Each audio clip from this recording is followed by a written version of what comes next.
Engines roared across Canada, and suddenly, peaceful streets became killing grounds.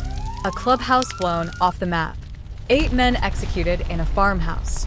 A war so violent it spread across oceans, turning highways, gas stations, even funerals into battlegrounds. But it wasn't the bombs or bullets that shocked investigators. It was the betrayal inside the biker brotherhood, a secret that turned loyal soldiers into walking targets. And when one club crossed the wrong border, the deadliest retaliation in biker history began. So, ask yourself, what happens when the outlaws you fear start hunting each other? Keep watching. Welcome my beautiful family and friends to my YouTube channel. Please click on subscribe, like, comment, and share this video. Thank you specially for sticking around to this very moment. Now back to the story. Canada was not supposed to bleed this way. To the outside world, it was a country of quiet mornings and slow-burning sunsets. A place where snow-capped pines whispered instead of screamed, and small towns slept without checking their doors twice. But beneath that calm surface, beneath the polite smiles and cold winters, something darker rumbled. It began like a distant storm, a vibration in the asphalt, a thrum in the air. Motorcycle engines. Low, steady, hungry. And in that sound, Canada's underworld heard a warning. The war drums had started.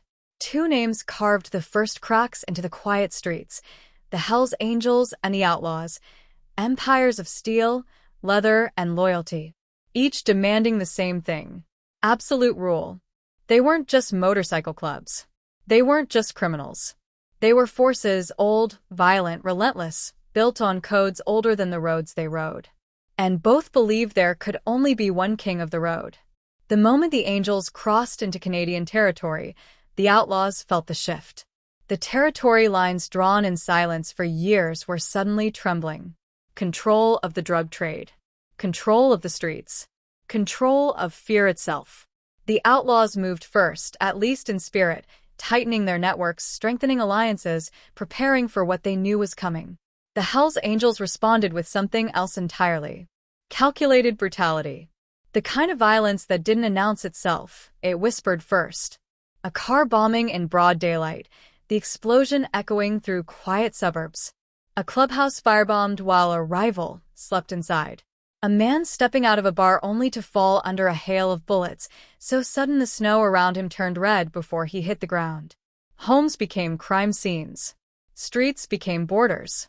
And neighbors became witnesses no one dared to quote. Through all this, one man's shadow grew longer and darker than all the rest. Yves Apache Trudeau. To outsiders, his name meant nothing. To the underworld, it meant death. He wasn't the president or the enforcer. He was something far more dangerous. The Angel's sword hand. He killed because he was told to. He killed because he wanted to. He killed because he was good at it. Apache Trudeau became the whispered legend. A biker so fearless he walked alone into bars full of enemies. A hitman so cold he could take a life and go home for dinner without blinking. He was loyal, viciously loyal, to the Hells Angels. But even the sharpest blade can be turned inward. And Trudeau would soon learn that in the outlaw world, loyalty was a currency spent fast and forgotten faster. The Hells Angels' Quebec operations were expanding rapidly, swallowing up smaller clubs, intimidating rivals, and cashing in on the booming drug trade. But one chapter, the Laval chapter, became a stain on their reputation. It wasn't discipline that defined the Laval crew, but chaos, addiction, uncontrolled violence, decisions that attracted police attention like blood attracts wolves. The Angels' national hierarchy saw the Laval crew not as brothers, but as liabilities. And in the underworld, liabilities were handled with finality. Meetings were held. Whispers grew. Eyes watched Laval members as if they were already ghosts. Then the decision came down from above. The Laval chapter must disappear. But the Angels couldn't purge their own brothers openly. That would fracture the club. So they masked their betrayal with something irresistible. A mandatory meeting. A supposed discussion about operations. A chance for Laval to explain themselves. A chance, they believed, to be forgiven. The Laval men arrived expecting applause, a recognition of their survival in a brutal world. Some even joked on the way in, unaware it would be their last laugh on Earth. But the air inside the Lennoxville clubhouse was thick before a single word was spoken. The doors closed. The mood shifted. And then the betrayal struck like a hammer. Guns drawn. Ambush pre-planned. No escape. No warning. Shots echoing off the clubhouse walls until the air tasted like metal and death. Men who rode together, fought together, bled together, were executed like enemies. The survivors, few as they were, crawled away from the massacre carrying not just terror, but a message. If the angels would kill their own, what would they do to others? The world would call it the Lennoxville Purge, one of the darkest chapters in biker history, a moment when the Hells Angels proved they were willing to sacrifice even their brothers to maintain power. It shocked Canada. It shocked the criminal underworld. It shocked even the outlaws.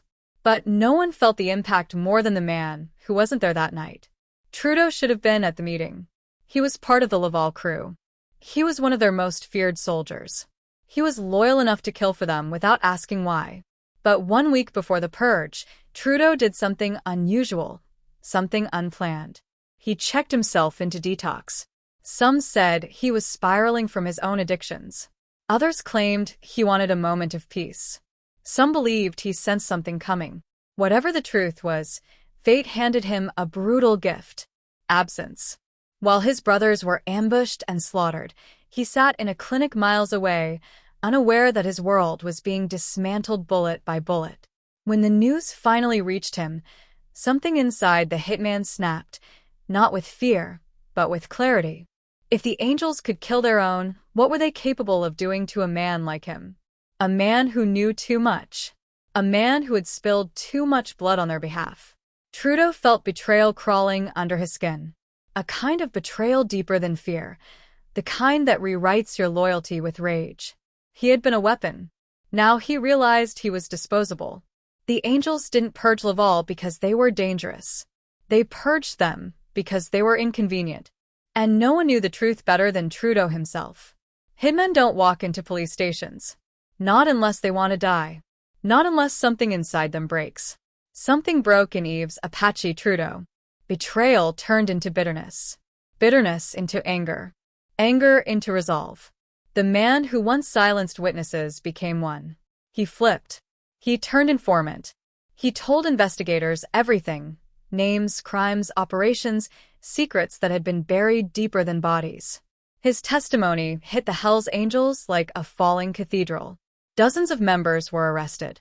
High-ranking leaders fled or vanished. The empire Trudeau helped build cracked down the middle. And in biker culture, betrayal is not forgiven. A rat is worse than an enemy. A rat deserves death. Trudeau knew this, but he no longer cared. The Hells Angels created a monster and then forced him to turn on them. If you believe betrayal deserves justice, hit like. Villains hate when the truth comes out. While the angels staggered under arrests and internal collapse, one name stepped out of the shadows: Maurice "Mom" Boucher. He didn't rise quietly. He rose deliberately. Tall. Charismatic. Dead-eyed. Ambitious. Boucher wasn't loyal to the club's history or its brotherhood. He was loyal to power and nothing else.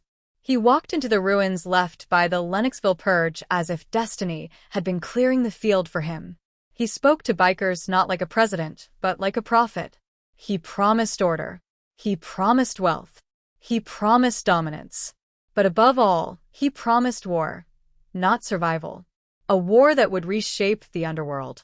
A war that would drown Montreal in smoke and blood. A war that would make the Lennoxville Purge look like a warm-up. He didn't want to join the Hells Angels.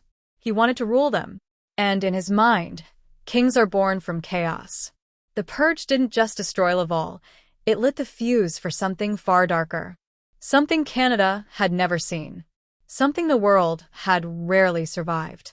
The deadliest biker war in modern history had just found its most ruthless architect. Montreal had always been a city of contrasts, elegant and gritty, quiet and alive, charming and dangerous. But under Maurice "Mom" Boucher, those contrasts sharpened into something brutal. Something that didn't just threaten the city. It consumed it. The moment Boucher stepped into power, the atmosphere shifted. Bikers who once looked like outlaws suddenly moved like soldiers. Chapters that were disorganized and sloppy became pieces of a war machine. And those who whispered about resisting? They disappeared. Boucher didn't negotiate. He didn't warn. He didn't posture. His violence was the announcement. The outlaws had been a thorn in the Angels' side, smaller in numbers, but stubborn. They held pockets of territory, old loyalties, and enough grit to refuse surrender. To Boucher, that was unforgivable. He wanted total control. He wanted uncontested dominance. He wanted the streets to obey. So he made his first decision as leader, one that would echo across Montreal for years. Erase the outlaws. Entirely. The bomb that hit the outlaw clubhouse didn't just blow up a building. It blew up the illusion that this war could be contained. The explosion ripped through Montreal like thunder cracking the sky. Bricks scattered across pavement. Flames curled upward like hungry serpents. Bodies were pulled from rubble, while smoke drifted so thick the sun seemed to dim. The message, even before the fire died, was unmistakable. We rule now. And for a moment, Montreal seemed to accept that. Biker bars emptied early. Small gangs quieted their operations. Even the police felt a shift, as if the Angels had become too big to challenge. But crime is never quiet for long. In the shadow of that bombed-out ruin, a rebellion was already taking shape. The rock machine wasn't born from strength. It was born from defiance. These weren't polished gangsters with established foundations. They were survivors, fighters, men who refused to kneel even as the Angels tightened their grip around Montreal. They built alliances in the places no one thought to look. Street gangs hungry for respect. Dealers tired of angel taxes. Corrupt businessmen seeking profit without fear. They stitched together a coalition made of desperation and ambition, a coalition with nothing to lose. Violence became the language of negotiation. Drive-by shootings ripped through neighborhoods at noon, bullets shredding cars, storefront windows, and sometimes the wrong people. The cars exploded outside restaurants. Motorcycles were booby-trapped. Bodies appeared in alleys with messages carved into them by steel or fire. The city that once danced to jazz now trembled to gunfire. What had once been an invisible criminal rivalry was now a full-scale urban war. And then came the moment that would change everything. It was a sunny day, the kind where Montreal families filled the parks and older men played chess on metal tables. Kids ran. Parents talked. Life carried on the way life always tries to do. A drug dealer, just one piece on the enormous chessboard, had been targeted by the Angels. His car exploded in a blast meant to silence him forever. But the explosion didn't only kill him. Shrapnel tore through the playground nearby. A bright red ball bounced once, then rolled into silence. An 11-year-old boy who had been playing only a few feet away collapsed to the ground. He died 4 days later. Montreal changed that week. The city no longer whispered about biker violence, it screamed. Politicians called emergency conferences. Neighborhoods marched with signs. Families demanded justice. For the first time, the public was united in one terrified plea. End this. Now. But war has momentum. Once blood begins to run, stopping it is never simple. Even the mafia, the powerful, shadowy Rizzuto family, grew uneasy. They relied on the Angels for distribution, money muscle. But the war was too loud, too messy. Attention from law enforcement was suffocating their operations. The mafia delivered a warning wrapped in a threat. Stop the chaos. Or we stop the product. But even that didn't slow the fire. Because Boucher wasn't just fighting a rival gang. He was fighting his own ghosts. In underworld empires, violence is the currency, but loyalty is the religion. And Boucher believed that somewhere inside his club, faith was cracking. A whisper here, a missed detail there. A police raid that came too quickly. Someone was talking. Someone was feeding the enemy, or worse, feeding the police. For a man like Boucher, betrayal wasn't a threat. It was personal. He didn't just want to find the informant, he wanted to scorch the earth beneath their feet. He formed an elite squad inside the Angels, men loyal only to him, men who would spill blood without question. Boucher began drawing up lists. Names. Possibilities. Suspicions. Fear spread through the club like disease. Brothers eyed each other with caution. Conversations hushed in mid-sentence. Trust, the backbone of biker culture, cracked under the weight of paranoia. Then the violence shifted toward a new, horrifying direction. Authority figures became targets. 2 prison guards were assassinated in cold blood, not because they were enemies, but because Boucher wanted to send a message. No one is untouchable. Not cops. Not guards. Not the system. Hit lists grew. Police officers found themselves stalked. Government workers were warned. Anyone suspected of interfering with the Angels suddenly felt the breath of death on their neck. Quebec wasn't just dangerous now. Quebec had become a battlefield. And in the middle of that battlefield stood one man who refused to bow, refused to flinch, refused to run. Most officers avoided getting too close to the Angels, not because they feared the bullets, but because they feared the reach. Corruption was everywhere. Some cops were bought. Some looked the other way. Some were too scared to speak. But not investigator André Bouchard. Bouchard didn't see bikers. He didn't see empires. He didn't see kings of the road. He saw criminals. And criminals, in his eyes, fell eventually. Operation Wolverine began as a strike against biker violence. It evolved into something far more personal, a vendetta against Boucher's rule. Bouchard pushed harder, searched deeper, pressed every weak link, watched every move. And Boucher noticed. Meetings between the 2 men became stare-downs, silent, tense, crackling with hatred. They would sit in the same cafes, each surrounded by their own men, neither one willing to leave first. Only one of them, however, had the law on his side. The other had fear. Fear worked until one member of Boucher's own elite circle couldn't hold the weight anymore. Pressed by investigators, exhausted by paranoia, terrified of Boucher turning on him next, he cracked. He named names. He named operations. And he named the one client behind the assassination of the prison guards. Maurice Boucher. It was the break Wolverine had prayed for. Boucher was arrested. The city exhaled for the first time in years. But then came the twist no one saw coming.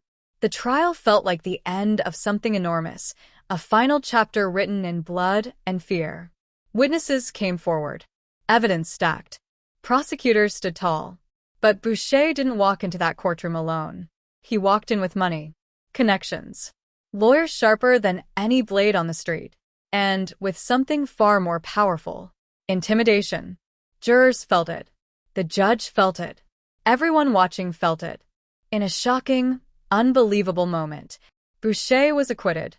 The courtroom fell silent, not out of respect, but out of disbelief. For a moment, the villain won. For a moment, Montreal felt hopeless. For a moment, the Angels' rule seemed unbreakable. Boucher walked out of the courthouse smiling. Smiling like a man who believed he was untouchable. Comment, and no more monsters if you believe no criminal should walk free just because they scare the system.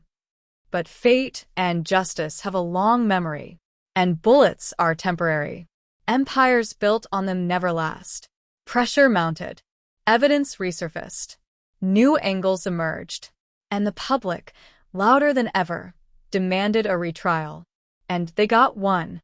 This time, the courtroom wasn't quiet. This time, the city watched with eyes wide open. This time, the justice system braced itself against intimidation. Witnesses were protected. Information was sealed. The trial moved forward with the weight of an entire province behind it. Boucher sat in the defendant's chair no longer as the king of Montreal, but as a man finally cornered. The verdict came down like a hammer.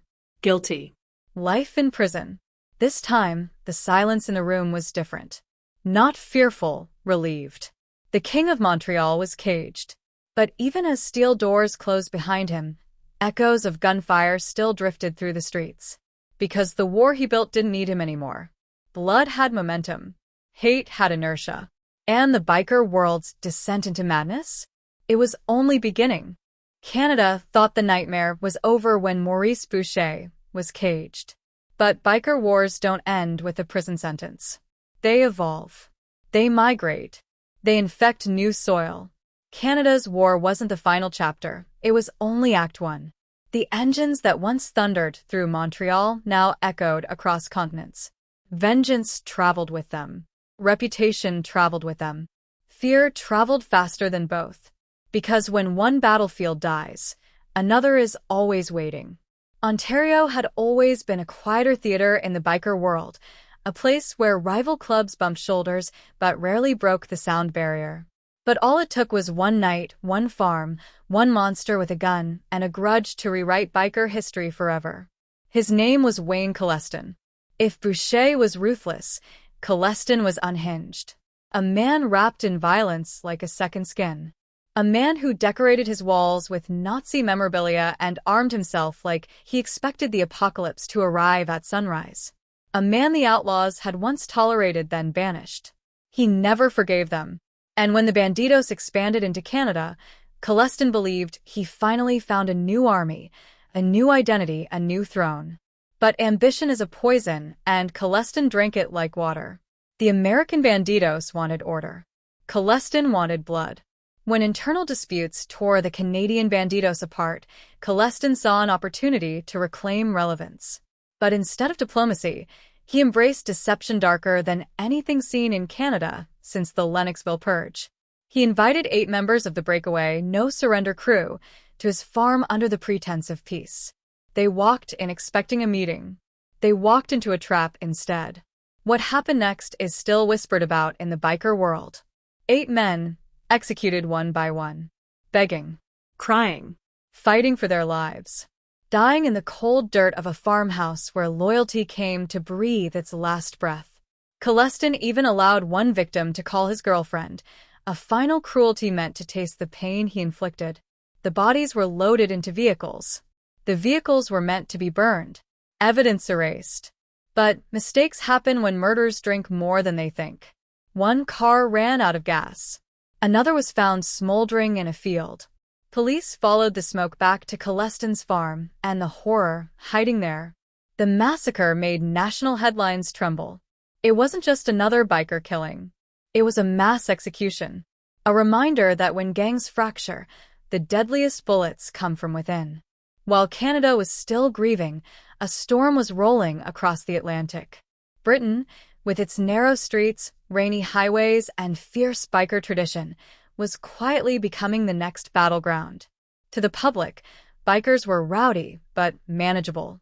To law enforcement, they were unpredictable but not catastrophic. To the underworld, they were ticking bombs. 2 clubs dominated the landscape: the Outlaws and the Hells Angels. Their rivalry didn't begin with ideology. It began with overlap. Overlapping clubs. Overlapping territory. Overlapping pride. Highways became hunting grounds. Pubs became checkpoints. Motorcycle rallies became potential kill zones. One moment you could be cruising at 60 mph, the next an outlaw van pulls beside you, and the glass explodes from the muzzle of a shotgun. This wasn't war fought in alleys. It was war fought at 70 miles per hour. The British public didn't see the gunfights. The bikers hid their war well. But the morgues did. Bodies with stab wounds. Bodies burned inside garages. Bodies found battered in ditches. Bodies missing entirely. The police pieced together fragments of a conflict that seemed almost mythical in its quiet brutality. And through it all, the Angels and Outlaws circled each other like wolves fighting over the last scrap of meat in a long winter. But if Britain was silent, New York was loud. The Angels had lived in Manhattan's East Village for nearly half a century, a fortress of chrome and leather surrounded by concrete and graffiti. But when the Pagans surged north, hungry for expansion, even the Angels felt the tremor. Gas stations, street corners, highway exits, anywhere a biker could pause for a moment, became a battlefield. One day, an Angel stopped to fuel his bike. The Pagans were waiting.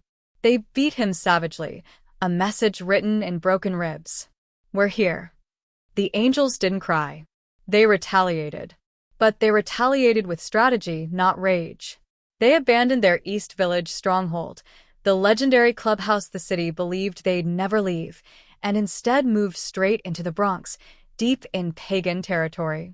It was a declaration of war. So the pagans responded the only way they knew how, by attacking the new clubhouse with gunfire. Dozens of rounds tore through walls and windows. Motorcycles were riddled with bullets. Miraculously, no one died. But the angels do not forgive. 5 months later, in a carefully planned ambush, they hunted down the pagan Bronx president, Francisco Rosado. Surveillance cameras caught the moment. 2 masked men. A vehicle creeping close. A sudden burst of gunfire. Rosado collapsing before he even reached his motorcycle. The angels had spoken. This was no longer rivalry. This was execution. Montreal had bled. Ontario had burned. Britain had cracked. New York had exploded. And now Massachusetts trembled. The pagans had created a new chapter near Fall River. Too close to angel territory. Too close to be tolerated. The angels didn't issue warnings. They issued what they called a green light. A green light meant attack on sight. The night was humid, the air thick with the smell of gasoline and ocean wind. Then came the thunder, the roar of more than 100 Hell's Angels riding in formation. A smaller, elite group broke off and stormed toward the pagan clubhouse.